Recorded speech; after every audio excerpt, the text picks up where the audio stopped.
எல்லாருக்கும் வணக்கம். பொதுவா பெயர்ச்சி அப்படின்னாலே ஒரு இடத்திலிருந்து இன்னொரு இடத்துக்கு மாறுறதுன்னு அர்த்தம். ஆனா இந்த சூரிய பெயர்ச்சிங்கிறது நம்ம வாழ்க்கையோடவே கலந்த ஒரு விஷயம். சூரியன் ஒரு ராசியிலிருந்து இன்னொரு ராசிக்கு மாறுற அந்த நேரத்தை தான் நாம மாதப்பிறப்பு அப்படின்னு சொல்றோம். இது வெறும் கேலண்டர் மாற்றம் மட்டும் கிடையாதுங்க. விண்வெளியில சூரியன் நிலையா இருந்தாலும் பூமியில் இருக்கிற நம்ம கண்ணுக்கு சூரியன் ஒவ்வொரு மாசமும் ஒவ்வொரு வீட்டுக்கு போற மாதிரி ஒரு பிம்பம் கிடைக்கும். அதைத்தான் நம்ம முன்னோர்கள் அழகா கணிச்சு வச்சிருக்காங்க. இதுல ரொம்ப முக்கியமானது என்னன்னா, சூரியன் மேச ராசிக்குள்ள நுழையிற அந்த நேரம்தான். அதைத்தான் நாம சித்திரை திருநாள் அப்படின்னு கொண்டாடுறோம். சூரியன் தான் உலகத்துக்கே வெளிச்சம் கொடுக்கிறார்.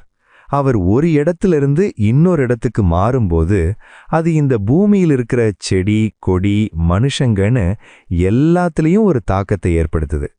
சொல்லப்போனா சூரிய பெயர்ச்சிங்கிறது ஒரு புது ஆரம்பம்.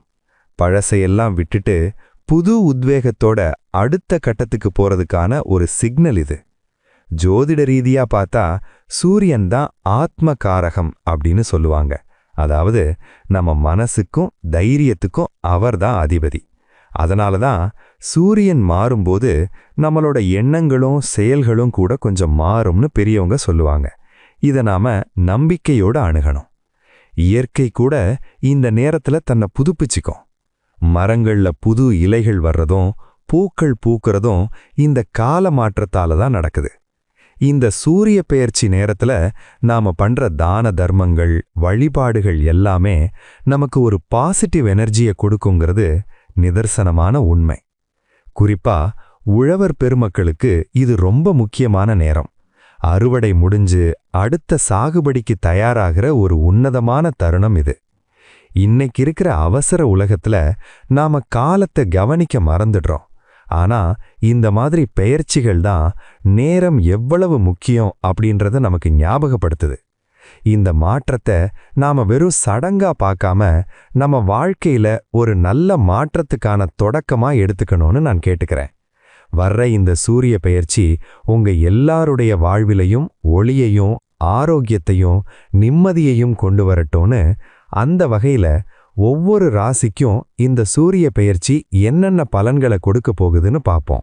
அன்பான கடகராசி நேயர்களே, 2026 பிப்ரவரி 13ஆம் தேதி நடக்கப் போற இந்த சூரிய பெயர்ச்சி உங்க ராசிக்கு 8ஆம் இடமான அஷ்டமஸ்தானத்துக்குள்ள சூரியன் நுழையிற நேரம். 8ல சூரியன் வந்தா கொஞ்சம் எச்சரிக்கையா இருக்கணும்னு சொல்லுவாங்க. ஆனா பயப்பட வேண்டாம், இதுல சில நன்மைகளும் ஒளிஞ்சிருக்கு. இந்த பெயர்ச்சி உங்க வாழ்க்கையில என்னென்ன மாற்றங்களை கொண்டு வரப்போகுதுன்னு விரிவா பார்த்துடுவோம். கடகராசிக்காரங்க எப்பவுமே உணர்ச்சி வசப்படக்கூடியவங்க. இந்த பெயர்ச்சி நேரத்துல மனசை கொஞ்சம் திடமா வச்சுக்கிறது ரொம்ப முக்கியம். 8ஆம் இடம்ங்கிறது மறைவு ஸ்தானம். இங்க சூரியன் வர்றதுனால தேவையில்லாத அலைச்சல்கள் கொஞ்சம் அதிகமாகலாம். எதையும் பிளான் பண்ணி செய்யுங்க. தொழில் ரீதியா பார்த்தீங்கன்னா புதுசா பெரிய முதலீடுகள் செய்யறத இப்போதைக்கு தள்ளி வைக்கிறது நல்லது.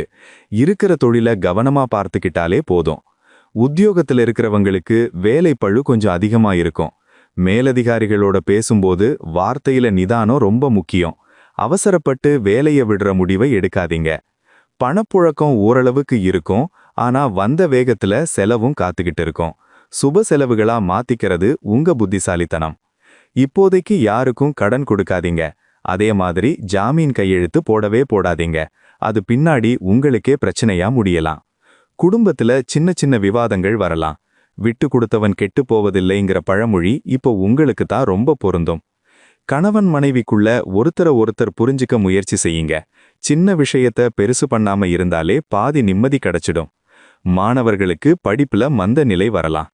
அப்புறம் படிச்சுக்கலாங்கிற சோம்பேறித்தனத்தை தள்ளி வச்சுட்டு அதிகாலையில எழுந்து படிக்க பாருங்க. ஆரோக்கியத்துல மட்டும் கூடுதல் கவனம் வேணும். குறிப்பா கண் சம்பந்தப்பட்ட பிரச்சனைகள் அல்லது ஒற்றை தலைவலி வர்றதுக்கு வாய்ப்பு இருக்கு. வண்டி வாகனங்கள்ல போகும்போது ரொம்ப கவனமா இருக்கணும். வேகம் வேணா, விவேகம்தான் முக்கியம். முடிஞ்ச வரைக்கும் நைட் டிராவலை தவிர்த்துடுங்க. சொத்து விஷயங்கள்ல இழுபறி நீடிக்கும். அவசரப்பட்டு கையெழுத்து போடாதீங்க. எல்லா பேப்பரையும் ஒரு தரம் வக்கீல் கிட்ட காட்டிட்டு அப்புறம் முடிவெடுங்க. அரசாங்கம் சம்பந்தப்பட்ட விஷயங்கள்ல கொஞ்சம் இழுபறி இருக்கும். வரி கட்டுறது, லைசென்ஸ் புதுப்பிக்கிறதுல கரெக்டா இருங்க. பெண்களுக்கு மனசுல ஒரு விதமான பயம் வந்துட்டு போகும். எல்லாம் நல்லபடியா நடக்குமாங்கிற சந்தேகம் வேண்டாம். இறைவனை நம்புங்க. தந்தையோட ஆரோக்கியத்துல கொஞ்சம் அக்கறை காட்டுங்க. அவருக்கு தேவையான வைத்தியத்தை உடனே செஞ்சிடுங்க. உறவினர்களோட பேசும்போது ரொம்ப கவனமா இருங்க. நீங்க ஒன்னு சொல்ல அவங்க ஒன்னு புரிஞ்சுக்க வாய்ப்பு இருக்கு. தேவையில்லாத கோபத்தை குறைச்சுக்கோங்க. கோபம்தான் உங்க வெற்றியை தடுக்கிற பெரிய எதிரியா இப்ப இருக்கும். உங்களுக்கு கீழே வேலை செய்யறவங்க கிட்ட அன்பா நடந்துக்கோங்க. அவங்களால தான் உங்க வேலைங்க சுலபமா முடியும். எதிர்பாராத சில செலவுகள் வரும். அதுக்கு ஒரு அவசரகால நிதியை கையில வச்சுக்கிறது நல்லது. ஆன்மீகத்துல ஈடுபாடு செலுத்துறது உங்க மன அழுத்தத்தை குறைக்கும். தினமும் ஒரு 5 நிமிஷம் தியானம் செய்யுங்க. பழைய பாக்கிகள் வசூலாகிறதுல கொஞ்சம் தாமதம் இருக்கும். பொறுமையா கேளுங்க. சண்டை போடாதீங்க. முதலீடுகள்ல இப்போதைக்கு பெரிய லாபத்தை எதிர்பார்க்க முடியாது. ஆனா நஷ்டம் வராம பார்த்துக்கலாம். உங்களுடைய ரகசியங்களை யார்கிட்டையும் சொல்லாதீங்க. நெருங்கிய நண்பர்களா இருந்தாலும் சரி, இப்போதைக்கு மௌனம் தான் சிறந்தது. சாப்பாட்டுல கட்டுப்பாடா இருங்க. வயிறு சம்பந்தப்பட்ட உபாதைகள் வராம இருக்க வீட்டு சாப்பாடை மட்டும் சாப்பிடுங்க. பூர்வீக சொத்து பத்தி இப்போதைக்கு பேச்செடுக்காதீங்க. அது தேவையற்ற மனஸ்தாபத்தை தான் உண்டாக்கும். புதிய முயற்சிகளை ஒரு மாசம் தள்ளி வைக்கிறதுல தப்பில்ல. கிரகங்கள் சாதகமா வர்ற வரைக்கும் பொறுமை அவசியம். நீண்ட நாள் கனவு ஒன்னு தள்ளி போற மாதிரி தோணலாம். ஆனா அது கைவிடப்படாது. கொஞ்சம் தாமதமாகும், அவ்வளவுதான். தூக்கம் சரியா வராம போகலாம். படுக்கிறதுக்கு முன்னாடி ஒரு நல்ல புத்தகத்தை படிக்கிற பழக்கத்தை வச்சுக்கோங்க. யாரையும் நம்பி பொறுப்புகளை ஒப்படைக்காதீங்க.